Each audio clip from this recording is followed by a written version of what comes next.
रामचरित श्री रामचरित रामचरित श्री रामचरित। तेबे सुग्रीव को राजपद किए देइछि? हनुमान ना।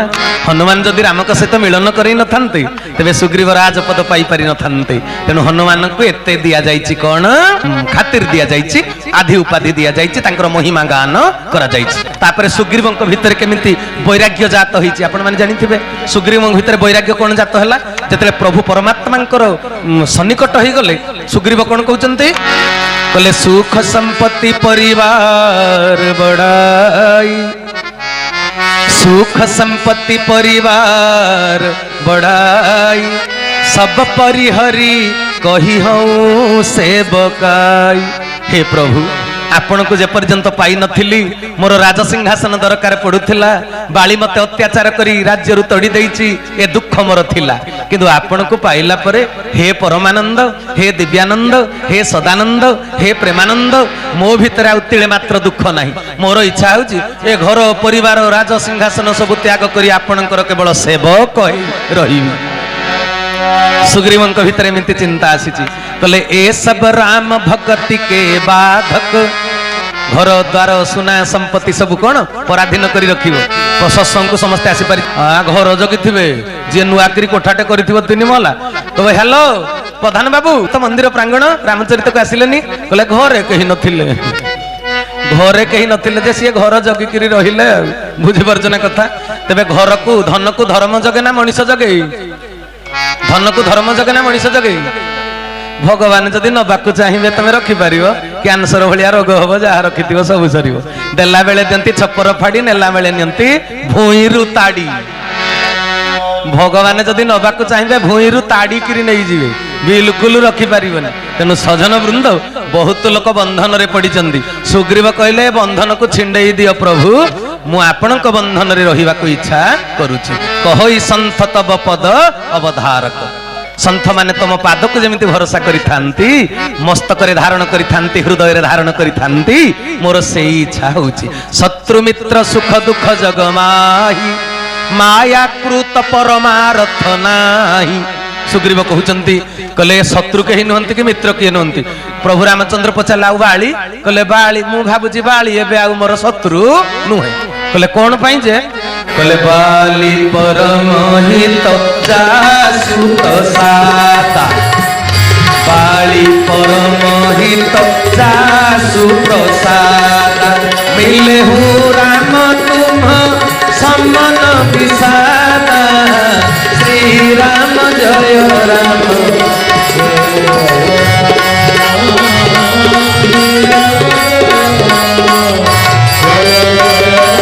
बोल सचिदानंद रामचंद्र जी की।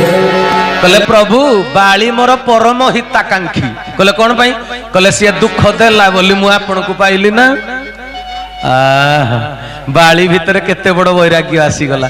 तेबे आपण पड़िसा लोक आपण को हिंसा कले कौन कहिबे मा आपण को पड़िसा लोक आपण को हिंसा करूचंदी आपण ताको भलो कहिबे ना मंद कहिबे भल कहब मंद भी लुकुलु कहबनी कौन पाई सी आपण को हिंसा करी दुख देले आपण भगवान को बेसी भल पाइबे पड़िसा लोक जदि हिंसा करियो। कुंती की सेदिन भगवान कृष्ण कहले कौन मागुच मागो कहले जीवनर प्रत्येकटी पदक्षेप मते केवल दुख ही दुख दियो कहले दुख कौन पाई मु तो भगवान मते चिन्हिल जहाँ चाहिए ताहा दे पारि कहले नाई आपण इच्छामय जहाँ चाहिए दे पारि किंतु मोर दुख दरकार कहले कौन पाई कहले जीवन जाक अनुभव कली जेतेबेले दुख पाई तमे मो पाखरे थिलो आज राजसिंहासन पाइला युधिष्ठिर राजा हैला सबु किछि मिलिला परे तमे हमको छाड़ी करी द्वारका को पळई जाउछ। तेणु प्रभु प्रति मुहूर्त रे आमर केवल दुख ही दुख दरकार। तेणु बाली कहउचंदी मु दुख न पाई थिले कोन आपण मो पाखको आसी थांती। तेणु सजन वृंद तेबे कहिवार तात्पर्य आमे दुख केबे खोजिबानी मन दे शुण आमे कलिजुगर मनीष दुख कहीं खोजा कियो आमे हेते बोका हबानी आमे दुख खोजानी किंतु कर्मफल दुख जेतेबेले आसीबो भगवान को भूल बुझिब ना। भजन वृंद जीवन रे दुख जेते आसीबो आपण कसटी पत्थर रे कसी हेबे ସବୁ କଥା ଆଉ ବିଶେଷ ଭାବରେ ମୁଁ କହୁନି, ମୁଖ୍ୟ କେତୋଟି ବିଷୟବସ୍ତୁ ଉପରେ ମୁଁ ଆପଣମାନଙ୍କୁ ଜଣାଉଛି। ଯାହା ହଉ ବାଳି ସୁଗ୍ରୀବ ଯୁଦ୍ଧ ହେଇଗଲା, ବାଳି ଉଦ୍ଧାର ହେଇଗଲେ। ତାରାଙ୍କର ବିଳାପ କଥା ଆପଣ ଜାଣିଥିବେ, ବର୍ଷ ବର୍ଷ ପ୍ରବଚନ ଶ୍ରବଣ କରୁଛନ୍ତି। ଶ୍ରୀରାମଙ୍କର ଉପଦେଶ ତାରାଙ୍କୁ ଦିଆଯାଇଛି। ତେବେ ସୁଗ୍ରୀବଙ୍କର ରାଜ୍ୟାଭିଷେକ ହେଇଛି। ତାପରେ ଅଙ୍ଗଦ ଯୁବରାଜ ପଦରେ ଅଭିଷେକ ହେଲେ। ତାପରେ ବର୍ଷା ଋତୁର ବର୍ଣ୍ଣନା, ଶରତ ଋତୁର ବର୍ଣ୍ଣନା ହେଇଛି ରାମଚରିତ ମାନସରେ। ଆଉ ଶ୍ରୀରାମଙ୍କର ବିରକ୍ତି ପ୍ରକାଶ, ସେପଟେ ସୁଖରେ ମଜିଗଲେ ରାଜ୍ୟାଭିଷେକରେ। ଯେତେବେଳେ ସୁଖ ଶାନ୍ତି ଆନନ୍ଦରେ ନାଚ ଗୀତ ଦେଖିବାରେ ସୁଗ୍ରୀବ ମଜିଗଲେ, ପ୍ରଭୁ ଶ୍ରୀରାମ ସେତେବେଳେ ବିରକ୍ତି ପ୍ରକାଶ କରିଛନ୍ତି। ବନ୍ଧୁର କଥାକୁ ବନ୍ଧୁ ଭୁଲିଗଲେ ବୋଲି ଲକ୍ଷ୍ମଣ କ୍ରୋଧ ପ୍ରକାଶ କରିଛନ୍ତି। ସୀତାଙ୍କୁ ଖୋଜିବା ପାଇଁ ତା ପରବର୍ତ୍ତୀ ଅବସ୍ଥାରେ ସୁଗ୍ରୀବ ରାଜି ହେଇଛନ୍ତି। ଚତୁର୍ଦିଗକୁ ସେନାବାହିନୀ ପ୍ରେରଣ କରାଗଲା। ତେବେ ଯାହା ହଉ ଯେତେବେଳେ ଖୋଜିବା ପାଇଁ ଚତୁର୍ଦିଗକୁ ପ୍ରେରଣ କରାଗଲା ଦୂତମାନଙ୍କୁ, ଇଏ ଦକ୍ଷିଣ ଦିଗକୁ କିଏ ଯିବେ? ଦକ୍ଷିଣ ଦିଗକୁ କିଏ ଯିବେ? ବଜରଙ୍ଗ ବୋଲି ହନୁମାନଜୀ ଦେବେ ଦକ୍ଷିଣ ଦିଗକୁ। ତେବେ ସମ୍ପାତିଙ୍କ ଠାରୁ ଯେତେବେଳେ ଖବରଟି ପାଇଗଲେ ଯେ ଏଇ ଦିଗକୁ ଜଣେ ରାକ୍ଷସ ସେ ମହିଷୀ ନାରୀଙ୍କୁ ନେଇ ଯାଇଛନ୍ତି, ସେ ଜାଣିଲେ ଯେ ଦକ୍ଷିଣ ଦିଗକୁ। ତେବେ ଚତୁର୍ଦିଗକୁ ତ ଦୂତ ପ୍ରେରଣ କରାଯିବ, କିନ୍ତୁ ଦକ୍ଷିଣ ଦିଗକୁ କିଏ ଯିବେ? ଆଜିର ବିଷୟବସ୍ତୁର କିଷ୍କିନ୍ଧା କାଣ୍ଡର ଇଏ ହଉଛି ଶେଷ କଥା, ଶେଷ କ୍ରମାଙ୍କ। ତେଣୁ ମୁଁ ସେଇଟା ଶେଷ କରିଦେଇକରି ଆପଣମାନଙ୍କଠୁ ଆଜି ପାଇଁ ବିରତି ନେବି। ତେବେ ମନ ଧ୍ୟାନ ଦେଇ କଥାକୁ ଶ୍ରବଣ କରିବେ। ତେବେ ଯାହା ହଉ ସମ୍ପାତିଙ୍କ ଠାରୁ ସୀତାଙ୍କର ଯେତେବେଳେ ଖବର ପାଇଗଲେ, ସମ୍ପାତି କହିଲେ ଯିଏ 100 ଯୋଜନ ସମୁଦ୍ର ଲଙ୍ଘନ କରିପାରିବ ସିଏ ଯାଇ ମାତା ସୀତାଙ୍କୁ ଠାବ କରିପାରିବ। କାରଣ ସମ୍ପାତିଙ୍କର ଆଖି ଦିବ୍ୟ ଦୃଷ୍ଟି ସମ୍ପନ୍ନ, ସୁଦୂର ପ୍ରସାରୀ ଦୃଷ୍ଟି। ସେ ଦେଖି ପାରୁଛନ୍ତି ମା ଅଶୋକ ବୃକ୍ଷ ତଳେ ବସିଛନ୍ତି, ସମ୍ପାତିକୁ ଦେଖାଯାଉ। ତେଣୁ କହିଲେ ଏ ସମୁଦ୍ର ହଉଛି 100 ଯୋଜନ। ଏ 100 ଯୋଜନ ସମୁଦ୍ର ଯିଏ ଲଙ୍ଘନ କରିପାରିବ ସିଏ ଯାଇ ମାତାଙ୍କୁ ଠାବ କରିପାରିବ। ଏଠି ମନର କଥାଟି ମୋର ଶୁଣନ୍ତୁ, ମୋ ପ୍ରବଚନ ଟିକେ ନିଆରା ଢଙ୍ଗରେ। ବଳଟା ହଉଛି ଶରୀରର ଶକ୍ତି, ମନର ଶକ୍ତି କଣ? ବୁଦ୍ଧି। ମନର ଶକ୍ତିଟା ହଉଛି ବୁଦ୍ଧି। ତେବେ ହନୁମାନଙ୍କ ପାଖରେ ବୁଦ୍ଧି ଅଛି, ବଳ ବି ଅଛି, ଦୁଇଟା ଯାକ ଅଛି। କିନ୍ତୁ ସଜନ ବୃନ୍ଦ ଯେପର୍ଯ୍ୟନ୍ତ ଗୁରୁ ଜ୍ଞାନରେ ଚୈତନ୍ୟଶୀଳ ହେଇନାହୁଁ, ଗୁରୁଙ୍କ ସ୍ପର୍ଶ ପାଇନାହୁଁ, ସେ ପର୍ଯ୍ୟନ୍ତ ବୁଦ୍ଧି ବଳ କିଛି କାମ ଦିଏ ନା। একথা জানিଛନ୍ତି না জানি নাহাନ୍ତି? সমস্ত বানর মানে নিজ নিজর পরাক্রমକୁ ଦେଖେଇ ହେଲେ। ଲାଙ୍ଗୁଡ଼ ଟେକିକି ସବୁ ଡେଇଁଲେ। ଆଉ ଲାଙ୍ଗୁଡ଼ ଟେକି ଯେତେବେଳେ ଡେଇଁଲେ, ଜାମ୍ବବନ୍ତ କହିଲେ 100 ଯୋଜନରୁ ମୁଁ 95 ଯୋଜନ ପର୍ଯ୍ୟନ୍ତ ଲଙ୍ଘନ କରି ଯାଇ ପାରିବି। ତାଙ୍କ ପରାକାଷ୍ଠା ସେ ଦେଖେଇଲେ। ମୁଁ 95 ଯୋଜନ ପର୍ଯ୍ୟନ୍ତ ପଳେଇ, ଏବେ ଆଉ ବଳବହପ ନାହିଁ। ନହେଲେ ବାମନ ଦେବତାଙ୍କୁ ତ ମୁଁ 7 ଥର ପ୍ରଦକ୍ଷିଣ କରିଦେଇଥିଲି, ସେତେବେଳେ ବଳବହପ ଥିଲା। ବ୍ରହ୍ମାଙ୍କର ନନ୍ଦନ କିଏ? ଜାମ୍ବବନ୍ତ। ତେଣୁ ଜାମ୍ବବନ୍ତ କହିଲେ ଏବେ ଆଉ ବଳବହପ ନାହିଁ, 95 ଯୋଜନ ପର୍ଯ୍ୟନ୍ତ ଯାଇପାରିବି। ଆହା, ତାଙ୍କ ଭିତରୁ ଜଣେ ବାନର ଥିଲା, କହିଲା ଆଉ ତ ଯାଇପାରିବନି 5 ଯୋଜନ ଅଧିକ, କହୁଛ କାହିଁକି ବଢେଇ ଚଢେଇକିରି? କହୁଛ ମାନେ ଯାଇପାରିବିନି ତ ଆଉ 80-90 କାହିଁ କହିବି, ଏକାଥରକେ 95 କହିଦେଇଥିବି। ଆଉ କଣ, ଆଉ ବଡ ସଂଖ୍ୟାଟା କହିବି, ଆଉ ଯାଇ ତ ପାରିବିନି। ଛୋଟିଆଟା କାହିଁ କହିବି 40-45, 95 ଆଉ। ତାପରେ ଅଙ୍ଗଦ କହିଲେ ନାଇଁ, ମୁଁ ସମୁଦ୍ର ଲଙ୍ଘନ କରି ଡେଇଁ ଯାଇପାରିବି, କିନ୍ତୁ ଫେରି ପାରିବି କି ନାହିଁ ମୋର ସନ୍ଦେହ। ବାନର ସେନା ଜଣେ ଥିଲେ, କହିଲେ ଆଉ ସେ ବାହାଦୁରୀ କରନା, ତାମାନେ ବିଲକୁଲ ତ କାମ ତମ ଦେହି ନାହିଁ। ଆଉ ଯାଇପାରିବ ଫେରି ପାରିବିନି, କହୁଛ କାହିଁକି ବାହାଦୁରୀଟା? ଯାଇପାରିବ ଫେରି ପାରିବନି। ମାତା ଜାନକୀଙ୍କ ପାଖକୁ ଯିଏ ଯିବ ସିଏ ସୁସମ୍ବାଦ ନେଇକରି ଆସିବ, ମା କୋଉ ଭଳି ଅବସ୍ଥାରେ ପରିସ୍ଥିତି ପରିବେଶରେ ଅଛନ୍ତି ସେଟା କହିବାକୁ ପଡିବ। ତାପରେ ସମସ୍ତେ ନିଜ ନିଜର ବଳବହପ ଦେଖେଇଲେ, କାହା ଦ୍ୱାରା କାମ ହବ ନାହିଁ ବୋଲି ଜଣା ପଡି ଗଲା। ଏତିକି ବେଳେ ଜାମ୍ବବନ୍ତ କହିଲେ, ହନୁମାନ ଯାହା ଦ୍ୱାରା କାମଟା ହବ ସିଏ ଚୁପଚାପେ ବସିଛି, ଆମେ ତ ନିଜ ନିଜର ବଳବହପ ସବୁ ଦେଖଉଛୁ ବାହାଦୁରୀ। ହନୁମାନଜୀ ତୁମେ କଣ ଚୁପଚାପ କରି ବସିଛ? ମୋ ଠାକୁର ମୋ ଗୁରୁଦେବ କହିଛନ୍ତି, ନିଜ ମୁହଁରେ ନିଜର ପ୍ରଶଂସା କରିବାଟା ଆତ୍ମହତ୍ୟା ସହିତ ସମାନ। ନିଜର କେତେବେଳେ ପ୍ରଶଂସା କରିବନି। ହଁ, ହନୁମାନ ଯେ ତ ଜ୍ଞାନ ଗୁଣର ସାଗର, ସେ ନିଜ ପ୍ରଶଂସା କେମିତି କରିବେ? ତେଣୁ ସଜନ ବୃନ୍ଦ ହନୁମାନ ଚୁପ କରି ବସିଛନ୍ତି। ତାଙ୍କ ଭିତରେ ତ ମାନ ନାହିଁ, ଅଭିମାନ ନାହିଁ, ସ୍ୱାଭିମାନ ନାହିଁ, ଗର୍ବ ଅହଙ୍କାର ନାହିଁ। କାହିଁକି ନାହିଁ ନା, ଜାମ୍ବବନ୍ତ ଯେତେବେଳେ ପଚାରିଦେଲେ, ହନୁମାନ ତମେ କଣ ପାଇଁ ବଳବହପଟା କହୁନ, ତମେ କେତେ ଯୋଜନ ଯାଇପାରିବ? କହିଲେ କାମରେ କରିକି ଦେଖେଇବି, କହିଲେ କଣଟା ହବ? କହିଲା ବାଲା କରେ ନାହିଁ କି କଲା ବାଲା କହେ ନାହିଁ, ହଁ କି ନାହିଁ ଆଜ୍ଞା? ତେଣୁ ସଜନ ବୃନ୍ଦ ହନୁମାନ କହିଲେ ମୋ ଭିତରେ ଯୋଉ ଜ୍ଞାନ ଗୁଣ ବୁଦ୍ଧି ବିବେକ ଯାହା ଅଛି ହେଗୁଡାକ ମୋର ହେଇଥିଲେ ସିନା ମୁଁ ଗର୍ବ କରିଥାନ୍ତି, ହେଗୁଡାକ ତମର ବୋଲି ନିଜର ଭାବିଛ ବୋଲି ତୁମେ ଡେଉଁଛ ଆଉ, କିନ୍ତୁ ମୋ ଭିତରେ ଯୋଉ ଗୁଡାକ ଅଛି ସେଗୁଡାକ ମୋର ନୁହେଁ। କହିଲା ଆଉ ମନ ଧ୍ୟାନ ଦେଇ ଶୁଣିବେ, ଆପଣଙ୍କ ଗାଁରେ ଜଣେ ଡିଲର ଥିବେ, ଡିଲର ଘରେ ବ୍ୟାରେଲେ କିରୋସିନି ଚିନି ଗହମ ଚାଉଳ ସବୁ ଅଛି। ଯଦି ଡିଲର କହିବ ଏଗୁଡାକ ସବୁ ମୋ ସମ୍ପତ୍ତି ବୋଲି, ଏଟା ବୋକା ନା ଚାଲାକେ? ଯିଏ ମୋ ଭିତରେ ଯାହା ଅଛି ମୋର ବୋଲି କହିବ ସିଏ ବୋକା ନା ଚାଲାକେ? ବୋକା। ଟାଙ୍ଗିଆରେ କାଠ ହାଣିଦେଲ ମେଞ୍ଚାଏ, କହୁଛ ଦେଖ ମୋର କେଡେ ବଳ, ମୁଁ କେତେ କାଠ ହାଣିଦେଲି। କିରେ ଟାଙ୍ଗିଆ ଧରିବା ପାଇଁ ହାତରେ ବଳ କିଏ ଦେଇଛି? ତୁ ସିନା ଟାଙ୍ଗିଆ ଧରିଲୁ, ତୁ ସିନା କାଠ ହାଣି ପକେଇଲୁ, କିନ୍ତୁ ତୋ ହାତରେ ବଳ କିଏ ଦେଇଛି? ପରମାତ୍ମା ଭଗବାନ ଦେଇଛନ୍ତି ନା। ଯଦି ପୁଣି ଜଣ ଜଣଙ୍କର ହାତ ବି ନାହିଁ, କଣ କହୁଛନ୍ତି? ତେଣୁ ହାତଟା ଆମର ଅଛି ମାନେ ଭଗବାନଙ୍କୁ ଧନ୍ୟବାଦ ଜଣେଇବା। କି ସୁନ୍ଦର କି ଆନନ୍ଦମୟ ଏହି ବିଶାଳ ସଂସାର, ଧନ୍ୟ ମହାପ୍ରଭୁ ମହିମା ତୁମର ଅଟେ ଅନନ୍ତ ଅପାର। ଭଗବାନଙ୍କୁ ଟିକେ ଧନ୍ୟ ଧନ୍ୟ କହିବା। ତେବେ ସଜନ ବୃନ୍ଦ ମନ ଦେଇକରି ଶୁଣିବେ, ଇଏ ଜାମ୍ବବନ୍ତ ଯେତେବେଳେ ପଚାରିଥିଲେ ହନୁମାନଜୀ ତମେ କଣ ପାଇଁ ଗର୍ବ ଅହଙ୍କାର କରୁନ? କହିଲେ ଧନ ମୋର ହେଇଥିଲେ ସିନା ଗର୍ବ କରିଥାନ୍ତି, ଅଷ୍ଟସିଦ୍ଧି ନବନିଧି ଯାହା ମୋ ଭିତରେ ଅଛି ଏଗୁଡାକ ମୋର ନୁହେଁ। କହିଲେ ଆଉ? କହିଲେ ମୋ ଉପଯୁକ୍ତ ପାତ୍ର ବୋଲି ମୋ ଭିତରେ ଜଣେ ରଖିଦେଇଛନ୍ତି। ଆଉ ପାତ୍ର ଉପଯୁକ୍ତ ହେଲେ ଜିନିଷ ରଖା ହବ ନା। ମା କହୁନା ଟୋକେଇରେ ପାଣି ରଖିବ ନା ବାଲ୍ଟିରେ ପାଣି ରଖିବ? ବାଲ୍ଟିରେ ପାଣି ରଖିବ ନା। ଆଉ ଟୋକେଇରେ ଧାନ ମୁଗ ହରଡ଼ ରଖିବ କି ବାଲ୍ଟିରେ ରଖିବ? ଟୋକେଇରେ ନା। ଆଉ ଯୋଉଥିକି ଯୋଉଟା ପାତ୍ର ନା। ତେଣୁ ସଜନ ବୃନ୍ଦ ହନୁମାନଜୀ କହିଲେ ମୁଁ କାହିଁ ଗର୍ବ କରିବି, ବଳ ମୋର ନୁହେଁ। ଆଉ ଗୋଟେ ଉଦାହରଣ ଦଉଛି, ଗୌଡ଼ ଘରେ କେତେ କ୍ଷୀର।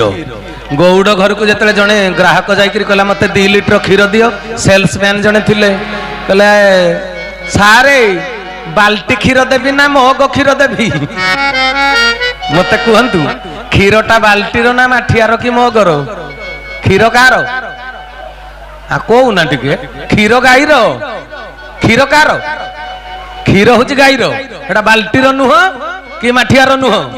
ତେବେ କଣ ପାଇଁ କହୁଛନ୍ତି ବାଲ୍ଟି କ୍ଷୀର ଦେବି ନା ମାଠିଆ କ୍ଷୀର ଦେବି? ନା ଯୋଉ ପାତ୍ରରେ ରଖି ଦିଆଗଲା ଜିନିଷଟା ତାର ପରିଚୟ ହେଇଗଲା ତାହା। ଆଉ ବାଲ୍ଟି କ୍ଷୀର ନହେଲେ ମାଠିଆ କ୍ଷୀର। ତେଣୁ ଏ ସଂସାର ଲୋକମାନେ ଯିଏ ଇଞ୍ଜିନିୟର ବୋଲି କହୁଛି, ମୁଁ ଇଞ୍ଜିନିୟର, ମୁଁ ଡାକ୍ତର, ମୁଁ ବୈଜ୍ଞାନିକ, ପ୍ରଭୁ ପରମାତ୍ମା ବୁଦ୍ଧି ଦେଇଛନ୍ତି, ଜ୍ଞାନ ଦେଇଛନ୍ତି, ପାଠ ଦେଇଛନ୍ତି ବୋଲି ହେଇଛି, କିନ୍ତୁ ପାତ୍ର ଭିତରେ ଇଞ୍ଜିନିୟର ମାନପତ୍ରଟା ରହିଗଲା, ପୋଷ୍ଟଟା ବୋଲି ସିଏ ନିଜକୁ ଆତ୍ମା ନ ଭାବି କହୁଛି ମୁଁ ଡାକ୍ତର, ମୁଁ ଇଞ୍ଜିନିୟର, ମୁଁ ବ୍ରିଗେଡିୟର। ଦେହରୁ ଯୋଉଦିନ ଆତ୍ମା ବାହାରିଗଲା ମଶାଣିକି ଯା, ସିଏ ଅଛନ୍ତି ବୋଲି ଅଛି, ସିଏ ନଥିଲେ ନାହିଁ। ତେଣୁ ସଜନ ବୃନ୍ଦ ହନୁମାନଜୀ ଆହା ଏତେ ବଡ ଭକ୍ତ, ସିଏ ପ୍ରକୃତ ସତ୍ୟତାକୁ ଜାଣନ୍ତି। ତେଣୁ କହିଲେ ମୁଁ ଉପଯୁକ୍ତ ପାତ୍ର ବୋଲି ମୋ ଭିତରେ ପରମାତ୍ମା ରାମଚନ୍ଦ୍ର ମୋର ଇଷ୍ଟ ଦେବତା, ମୁଁ ଉପଯୁକ୍ତ ପାତ୍ର ବୋଲି ମୋ ଭିତରେ ସେଗୁଡାକ ସବୁ ରଖି ଦେଇଛନ୍ତି। ଅଷ୍ଟସିଦ୍ଧି ନବନିଧି ମୋ ଭିତରେ ପ୍ରଭୁ ସବୁ ରଖି ଦେଇଛନ୍ତି, ସେଗୁଡାକ ମୋର ନୁହେଁ, ପୁଣି ମୋ ପାଇଁ ନୁହେଁ। କହିଲେ ଆଉ? କହିଲେ ଡିଲର ଘରେ ଚିନି ଅଛି ତା ପାଇଁ ନୁହେଁ, ଏଟା ଜନତାକୁ ବାଣ୍ଟି ଦବା ପାଇଁ। ତେଣୁ ମୋ ଭିତରେ ପରମାତ୍ମା ଯୋଉ ଅଷ୍ଟସିଦ୍ଧି ନବନିଧି ଯାହା ଦେଇଛନ୍ତି ଶକ୍ତି ସାମର୍ଥ୍ୟ, ଏଗୁଡାକ ଜଗତର କଲ୍ୟାଣରେ ସନାତନ ଧର୍ମ ପ୍ରତିଷ୍ଠାରେ ଲାଗିବ ବୋଲି ମୋ ଭିତରେ ପ୍ରଭୁ ରଖିଛନ୍ତି।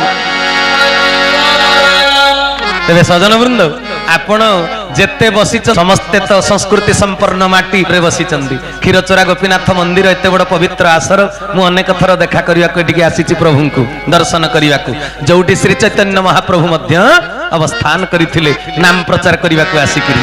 ତେବେ ସଜନ ବୃନ୍ଦ କହିବାର ତାତ୍ପର୍ଯ୍ୟ, ଏ ସଂସ୍କୃତି ସମ୍ପନ୍ନ ମାଟିରେ ଆପଣ ମାନେ ଯେତେ ଅଛନ୍ତି ହନୁମାନଙ୍କ କଥା ଆଜି ଶୁଣିଲେ। ତେବେ କୁହନ୍ତୁ ଆପଣଙ୍କ ଘରେ ଯେତେ ଧନ ସମ୍ପତ୍ତି ଅଛି ଆପଣଙ୍କର କହିବେ ନା ଭଗବାନଙ୍କର କହିବେ? ପରୀକ୍ଷା ପଡିଗଲା ରେ ବାବା, ଆପଣଙ୍କର ବୋଲି କହିବେ ନା ଭଗବାନଙ୍କର ବୋଲି କହିବେ? ଦେଖି କେହି କହିବେ ତୁଣ୍ଡରେ ଭଗବାନଙ୍କର। ଏ ଯୋଉ ରାମଚରିତ ମାନସ ପୂଜା କମିଟି ଯଦି ଚାନ୍ଦା ଭେଦା ମାଗିବେ କିଏ କେତେ ଦେଇଛ, ଚାନ୍ଦା ଭେଦାଟା ସବୁ ତ କହିଦବ ତୁଣ୍ଡରେ ସବୁ ଭଗବାନଙ୍କର। ଆମ ଘରେ ମୋ ସ୍ତ୍ରୀ ଭଗବାନଙ୍କର, ମୋ ପୁଅଟି ଭଲ ପୁଅଟିଏ ଭଗବାନଙ୍କ ଦୟାରୁ ପାଇଛି, ତୁମରି ଆସି ସେ ସୁନ୍ଦର ଧରା ପ୍ରିୟ ପରିଜନ ବନ୍ଧୁରେ ଭରା। ସବୁ ତୁମରି ଆଶିଷରୁ ପାଇଛି ପ୍ରଭୁ କହିଦବ ତୁଣ୍ଡରେ, କିନ୍ତୁ ତୁଣ୍ଡରେ କହିଦବ ଯେ ଦେଲା ବେଳକୁ କେତେ ଦବ? ଯଦି ମାସକର ଦରମା ଦେଇଦେଲେ କିଛି ଅସୁବିଧା ଅଛି କି? ମାସକର ଦରମା ଦେଇଦେଲେ କିଛି ଅସୁବିଧା ହବନି, କିନ୍ତୁ ଦେବେ କୋଉଠି? କହିବେ ସିଏ କେତେ ଦେଇଛି କି? କହିବ ସିଏ ଦେଇଛି 500, କହିଲେ ମୁଁ ଦେବି 500, ଆଉ ଲେଖା ତ ହବ 500 ଆଉ। ତେଣୁ ସଜନ ବୃନ୍ଦ, ସମୁଦ୍ରରେ ଅନେକ ପାଣି, କୂଅରେ କମ ପାଣି, କିନ୍ତୁ ସମୁଦ୍ର କି କୂଅ ଭିତରେ କିଛି ଗୁରୁତ୍ୱ ଦିଆଯାଏନି। ଯୋଉ ପାତ୍ରରେ ପାଣି ଅଣାଯିବ ସେଇଟା ହେଲା ଗୁରୁତ୍ୱପୂର୍ଣ୍ଣ।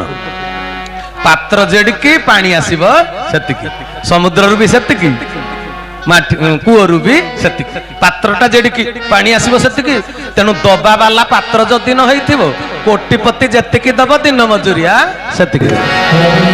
ତେଣୁ ସଜନ ତେବେ ଯାହା ହଉ, ହନୁମାନଜୀ ଯେତେବେଳେ ନିଜ ବଳବହପ ନ ଦେଖେଇଲେ, ଜାମ୍ବବନ୍ତ ସେତେବେଳେ କହୁଛନ୍ତି, କହିଲେ ପବନ ତନୟ ବଲ ପବନ ସମାନ, ବୁଦ୍ଧି ବିବେକ ବିଜ୍ଞାନ ନିଧାନ। ଏଟା କଣ କହିକିରି ପ୍ରଶଂସା କରୁଛନ୍ତି? ହନୁମାନଙ୍କୁ ଜାଗ୍ରତ କରାଉଛନ୍ତି ଯେ ହନୁମାନ ତମେ ବୁଦ୍ଧି ବିବେକ ଜ୍ଞାନର ଖଣି, ଆଉ ତମେ ରଘୁକୁଳଙ୍କର ମଣି, ତମେ କଣ ଉଠୁନ? ବିଲକୁଲ ହନୁମାନ ଉଠିଲେନି, କାଠେଇକିରି ବସିଲେ।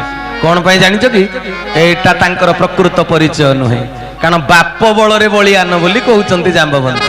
ପବନ ତନୟ ବଳ ପବନ ସମାନ, ତମ ବାପା ଯେମିତି ପବନ ବଳବାନ, ତମେ ବି ହଉଛ ବଳବାନ। ତେଣୁ ଦୁନିଆରେ ବହୁତ ଲୋକ ଖାତିର ଦେଖାନ୍ତି ବଂଶ ମର୍ଯ୍ୟାଦାକୁ ନେଇକିରି। ମୋ ବାପା ଅମକ ଥିଲେ, ମୋ ଜେଜେ ବାପା ସମକ ଥିଲେ, କିନ୍ତୁ ହନୁମାନଜୀ ସେଥିରେ ଖୁସି ହେଲେ ନା। ଯେତେବେଳେ ଜାମ୍ବବନ୍ତ କହିଦେଲେ ପବନ ତନୟ ବଲ ପବନ ସମାନ, ଭାବିଥିଲେ ବାପାର ଗୌରବଟା କହିଦେଲେ ହନୁମାନ ଉଠି ପଡିବେ ଚେଇଁକିରି, କାମଟା ହେଇଯିବ। କିନ୍ତୁ ସିଏ ବାପାର ଗୌରବରେ ଉଠିଲା ବାଲା ନୁହେଁ। ପରମ ପିତା ଭଗବାନ ପ୍ରକୃତ ବାପା, କେ ପିତା କେ କାହାର ପୁତ୍ର କର୍ମ ବନ୍ଧନେ ଆତଜାତ। ଏ ଜନ୍ମରେ ଯିଏ ବାପା ହେଇଛି, ପୂର୍ବ ଜନ୍ମରେ ସିଏ ଶତ୍ରୁ ଥାଇପାରେ, କିନ୍ତୁ ସଜନ ବୃନ୍ଦ ଏଠି କେହି କାହାର ନୁହନ୍ତି, କିନ୍ତୁ ଭଗବାନ ସମସ୍ତଙ୍କର ନିଜ। ତେଣୁ ସଜନ ବୃନ୍ଦ ସେ କହି, ସେଇଥିପାଇଁ ଯେତେବେଳେ ବାପାଙ୍କର କଥା କହିକିରି ଉଠେଇବାକୁ ଚେଷ୍ଟା କଲେ, ହନୁମାନଜୀ ବିଲକୁଲ ଉଠିଲେନି। ତାପରେ କଣ କହିଲେ ଯେ ବାପାଙ୍କର ବଂଶ ମର୍ଯ୍ୟାଦାର ଟେକ ରଖିକିରି ଯେତେବେଳେ ହନୁମାନଙ୍କୁ କୁହାଗଲା, ହନୁମାନଜୀ ଉଠିଲେ ନାହିଁ, ଚୁପଚାପ ବସିଛନ୍ତି। ପୁଣି ଜାମ୍ବବନ୍ତ କଣ କହିଲେ? କହିଲେ କବନ ସୋ କାଜ କଠିନ ଜଗମାହି, ନିଜ ବଳଟାକୁ ଦେଖେଇ ଦେଲେ। କହିଲେ ଜାମ୍ବବନ୍ତ, ହନୁମାନ ତୁମେ ଅଷ୍ଟସିଦ୍ଧି ନବନିଧିର ଅଧିକାରୀ, ତୁମ ଦ୍ୱାରା କୋଉ କାମଟା ଗୋଟେ ଅସମ୍ଭବ? ତୁମେ କଣ ଜାଗ୍ରତ ହଉନା? ହନୁମାନ କହିଲେ ମୋ ବଳ ପରାକ୍ରମ କହୁଛି, ମୁଁ ବଳୁଆ ବୋଲି। ପୂର୍ବରୁ କହିଲେ ତମ ବାପ କେଡେ ବଳୁଆ, ଏବେ କହୁଛନ୍ତି ତୁ କେଡେ ବଳୁଆ। ହନୁମାନ ଉଠିଲେନି, କହିଲେ ମୋ ବାପର ବଳରେ ମୁଁ ବଳିଆନ ନୁହେଁ, କି ମୋ ନିଜ ବଳରେ ମୁଁ ବଳିଆନ ନୁହେଁ। ତେଣୁ ଏ ଗୌରବ ମୋର ଦରକାର ନାହିଁ। ହନୁମାନଙ୍କ ଭିତରେ ଚୈତନ୍ୟଶୀଳତା ଆସିଲାନି, ହନୁମାନ ଚୁପଚାପ ବସିଛନ୍ତି। କଣ କହିବାରୁ ହନୁମାନ ଉଠିଲେ? ଜାମ୍ବବନ୍ତ ବ୍ରହ୍ମଜ୍ଞାନୀ, ବ୍ରହ୍ମାଙ୍କ ସନ୍ତାନ, କହିଲେ ଆହା କୁଳ ମର୍ଯ୍ୟାଦା କଥା କହିଲେ କାହିଁ ଛାତି ଫୁଲେଇ। ଆଜିକାଲି କଳିଯୁଗରେ କୁଳ ମର୍ଯ୍ୟାଦା ତମ ଜେଜେ ବାପା ବାପା କହିଦେଲେ ପୁରା ଛାତି କୁଣ୍ଡେ ମୋଟ, କିନ୍ତୁ ହନୁମାନଙ୍କୁ ଯେତେବେଳେ କହିଲେ ପବନ ସୁତ ତମେ, ସେ ଉଠିଲେ। ଯେତେବେଳେ କହିଲେ ତମେ କେଡେ ବଳୁଆ, ଉଠିଲେନି। ଯେତେବେଳେ ପ୍ରକୃତ କଥା, ଜାମ୍ବବନ୍ତ କହିଲେ ପ୍ରକୃତ କୋଉ ଇଞ୍ଜେକ୍ସନ ଦେଲେ ଇଏ ଉଠିବେ? ମୁଁ ଜାଣିଛି ଲୁହା ଜାଣି ପାଣି, ଆଉ କୋଉ ଲୁହାକୁ କୋଉ ପାଣି। ତେଣୁ ଜାମ୍ବବନ୍ତ ଜାଣିକିରି କଣ କହିଦେଲେ ଯେ ହନୁମାନ ଉଠିଲେ? ରାମ କାଜ ଲାଗି ତବ ଅବତାରା, ସୁନ କହି ଭୟ ପର୍ବତାକାରା।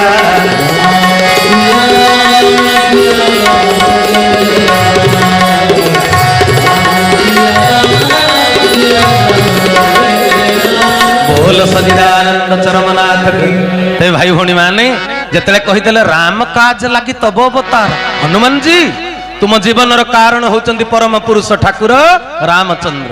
से रामचंद्रंकर कार्य करिवा लागि तांको लीला रे सहयोगी होबा पई तुमे परा उत्पन्न हेइच, जन्म हेइच। तुम जन्मर कारण होउची सेई लीला, अवतार लीला रे सहयोग करिवो। एतिकी जेतेले सुनी देले हनुमान जी कौन कले? सुनत ही, शुणा क्षणे। कान कथा शुणे ना मन कथा शुणे? कान शुणे, मन रखे किए? कान तो शुणे, मन रखे कि? जने के रागिला भलिया कथा कहीदेला, कान रागिला ना मन रागिला? आज्ञा कान रागिला कि मन रागिला? कहूना मन रागिला ना। ସାର୍ ପାଠ ପଢାନ୍ତି କାନ ଶୁଣେ କିନ୍ତୁ ସାହିତ୍ୟିକରି କିଏ ରଖେ ମନ। ତେବେ ସଜନ ବୃନ୍ଦ ଯେତେବେଳେ ହନୁମାନଜୀ ଶୁଣିଦେଲେ ସୁନତ ହି ଭୟ ପର୍ବତାକାରା, ଶୁଣିଦେଲା ମାତ୍ରେ ଶରୀର ଭିତରେ କମ୍ପନ ସୃଷ୍ଟି ହେଇଗଲା। ବୁଝିପାରୁଛନ୍ତି ନା? ଏଇ ତୁଣ୍ଡରେ ଅମୃତ, ଏଇ ତୁଣ୍ଡରେ ବିଷ। କଥା କହିଦେଲେ ଜଣେ ଦୌଡ଼ି ଲଗେଇବାକୁ ଯାଉଛି, କଥାଟା କଣ ପ୍ରତିକ୍ରିୟା ସୃଷ୍ଟି କଲା? Reaction has same and opposite reaction.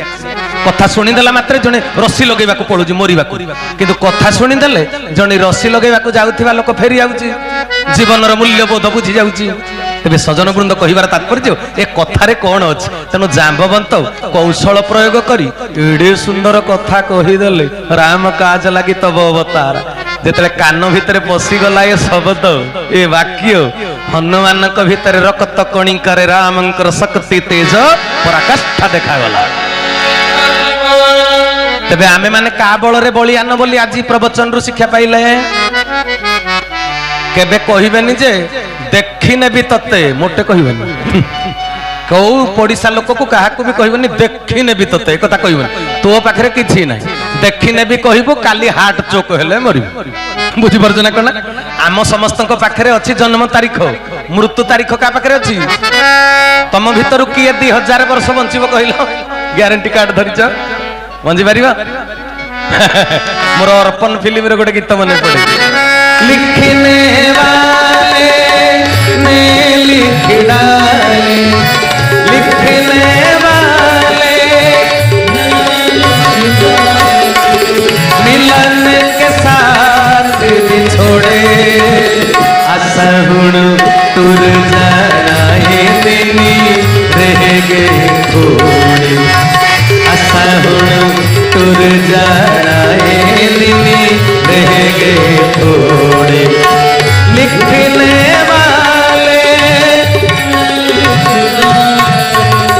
लिखने वाला, लिखने वाला किए? विधाता।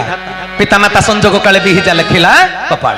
तेबे लेखिला वाला लेखि देइछि जो दिन जन्म सेई दिन मरण तारीख लेखा सरी।